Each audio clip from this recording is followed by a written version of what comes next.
sunrise over one of the most scenic spots here in Cappadocia. That is how you start a morning here in Turkey. Good morning, guys. Hope you're having an amazing day. It is Ping here. Today I am in Cappadocia, and the plan was actually to wake up at 5:30, but I slept through both my alarms.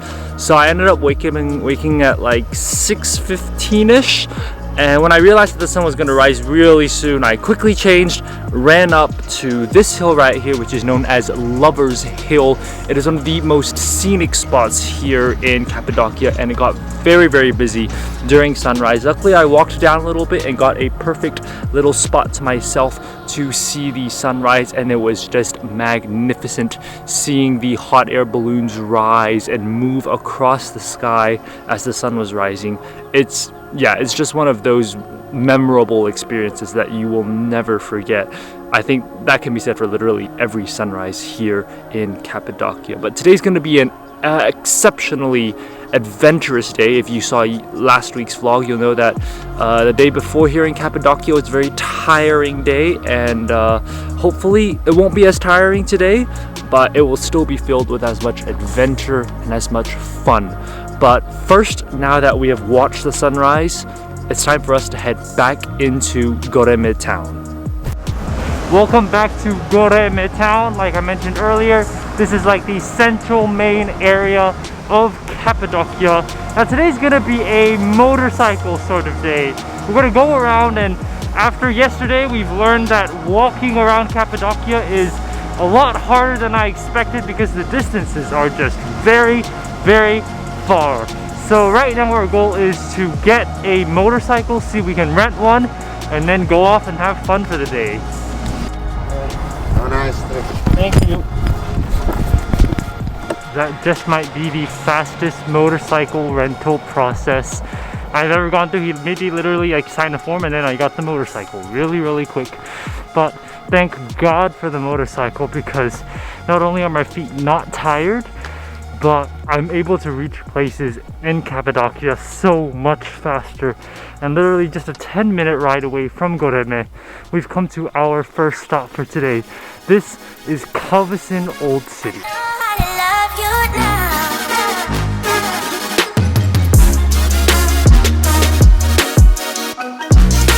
So Cavusin Old Town is this really ancient town here in Cappadocia, and it's mostly a stone town, so it's built into the caves, really old. And the first stop here in the old town, right at the entrance, is the mosque of the town. As you can see, it is completely built into a cave, which is just remarkably impressive.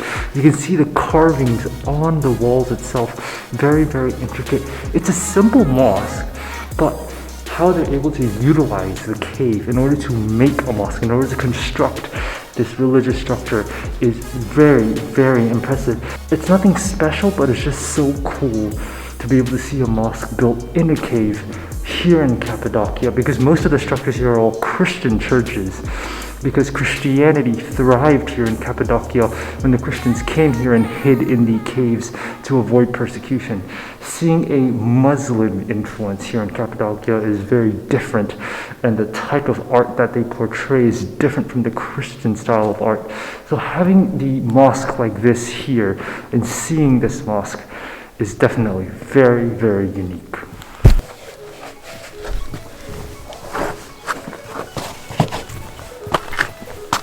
Once you hike up to the top of the mountain in Cavusin, you enter the old ancient Cavusin town, and it's completely abandoned, and it's one of those ancient homes, those towns. We're currently inside the church, and wow, I am just blown away. I mean, these frescoes, you can literally still see the frescoes on the wall.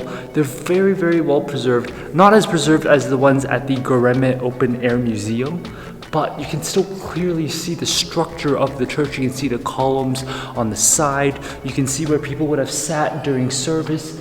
That is incredible. This entire place, like this entire rock face, is just the entire ancient town. And you can go hopping from one room to the other, to the other. You can enter a church, then you can enter someone's house. It is crazy to imagine that people used to live on this rock face, because right here, this is the entrance to the church. The entrance to the church is literally a cliff. I don't know if you can see that very well, but I step outside of the church and I'm gonna die because I would immediately fall off into whatever is down there.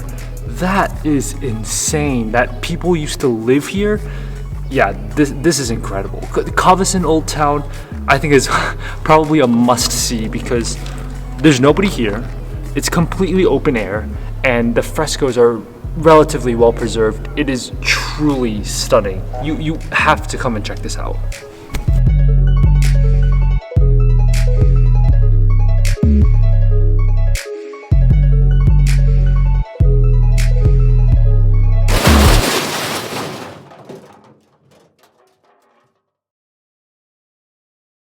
If you're watching this video, you'll definitely know that I flew the drone between the door right here outwards, and it's a beautiful shot, but I was being a little bit over ambitious. I tried to do it again and I crashed the Mavic Mini, and for a good 2 minutes there, my little drone baby here didn't want to fly. Its motor was broken, but I undid some screws, fixed some things inside. Yes, I am apparently a great drone mechanic, but fixed up the drone, and after maybe 10-15 minutes of playing around with it, trying to fix everything up, it is now flying.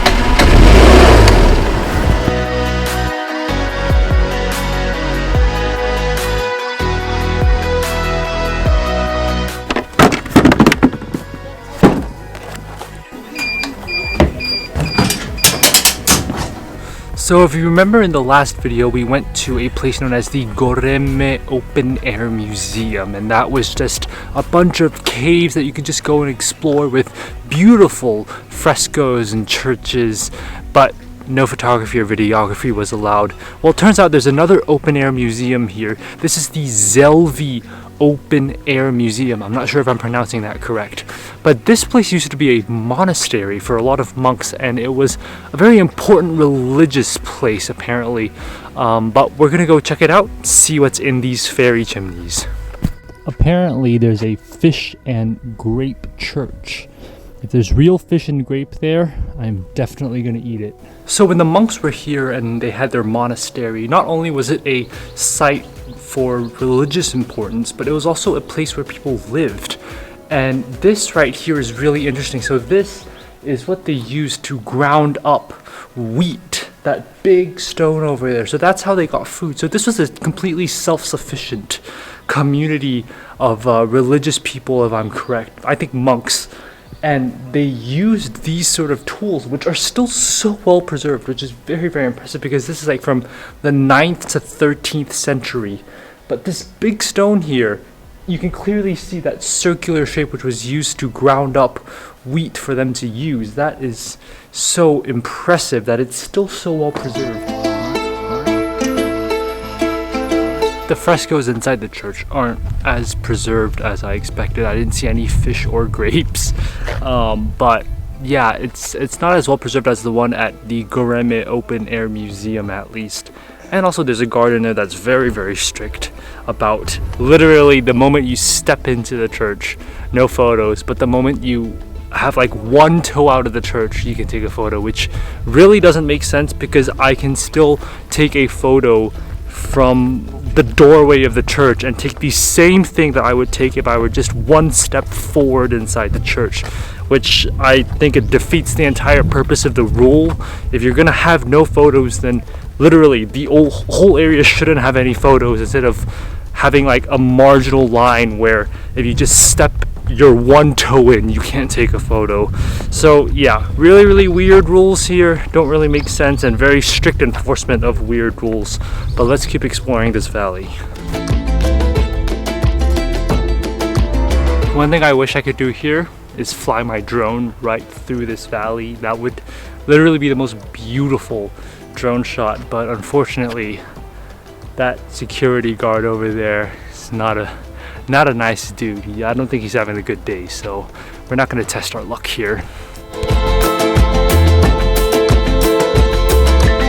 So this cave right here is the winery. This is where they would use the grapes that they grew in the valley, and they would crush them right in that hole behind me with their feet. Now if you look closely, there is a tiny hole down here. Now that hole was where the juices would flow out of, and then they would store it in jars, which would eventually become their wine.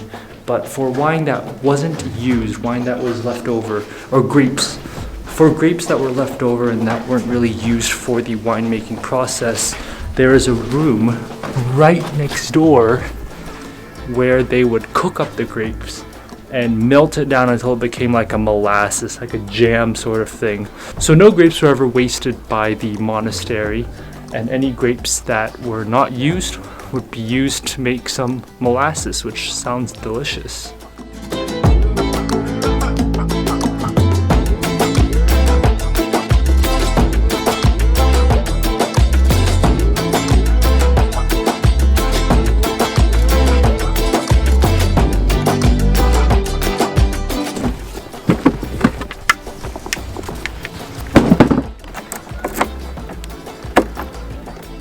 Time for us to get back on the road.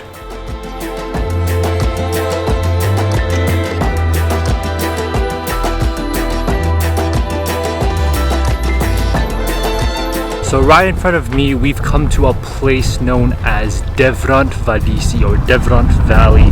It also translates to Imagination Valley, so I guess there's just a lot of unique rock structures, unique fairy chimneys in this valley. We've currently come to the very top. This is the viewpoint that gives you an amazing view of the entire valley itself, and there's a road that cuts right through it. But afterwards we're going to go down into the valley and see what we can find in there. We are now officially inside the valley, and I have to say, whew, it is a hot day here in Cappadocia.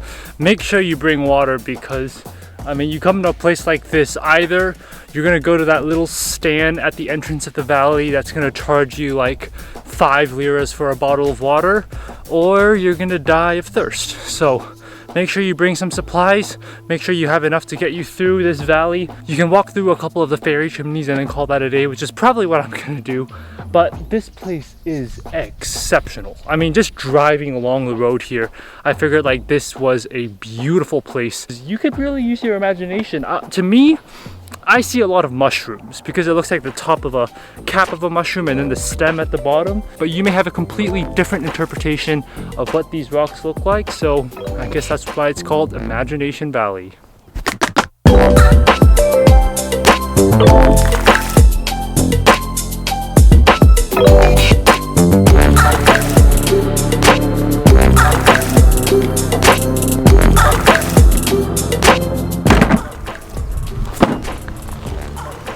Wherever you go in Cappadocia, you're gonna find images or sculptures of these two rocks that jut out of nowhere with two little rocks on top of the big rocks.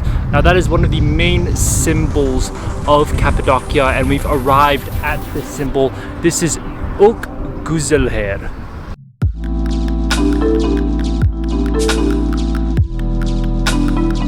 So Ok Güzelher, according to Google Maps, translates to 3 beauties.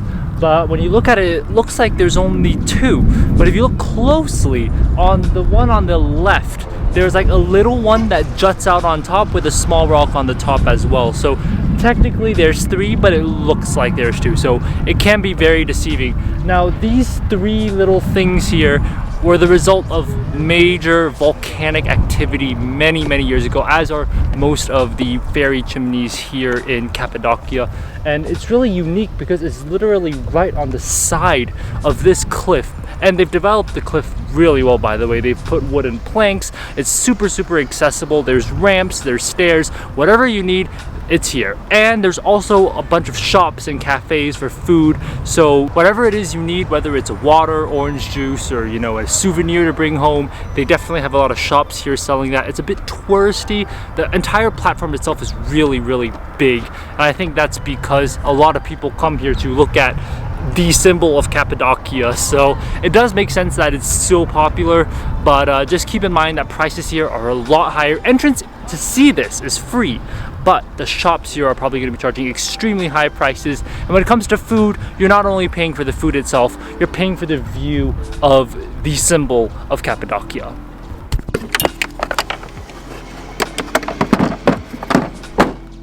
I feel like I owe you guys a huge update on what happened. As you can tell, the sun set. And while the sun was setting, I was busy pushing this bike out of a valley. I have the key here. So I do that. Then the engine just sputters. The engine isn't working. It just sputters there and it doesn't load. I had nothing to do with whatever happened to this motorcycle. So right now, luckily we're on a slope down into Gaurem. So I'm just gonna let the motorcycle sort of glide into town. And once we get there, oh, let's hope the company has some explaining to do. All right, so I owe you guys a huge update. The Muslim prayers are going on right now, so I'm gonna make this quick. So we made it back to Gaurem, and brought it to the bicycle company. They were shocked that I managed to push it so far, which, to be honest, I'm pretty shocked I pushed it that far. That was at least 4 kilometers of just uphill, downhill, uphill, downhill. My body, like literally every single muscle is aching. My whole body feels like it's gonna collapse. Anyways, I am so glad you guys have made it through this video and joined me in this travel adventure. Truly an adventure. It has been such a journey through Cappadocia today. I hope you guys enjoyed it, and make sure you like the video and make sure to subscribe and hit that notification bell so that you can see what happens tomorrow when I take the motorcycle out again, and whether there will be any more problems like there were today. All right, that's all I have for you guys today. Make sure to like and subscribe, and I'll see you guys on the next one. Bye guys.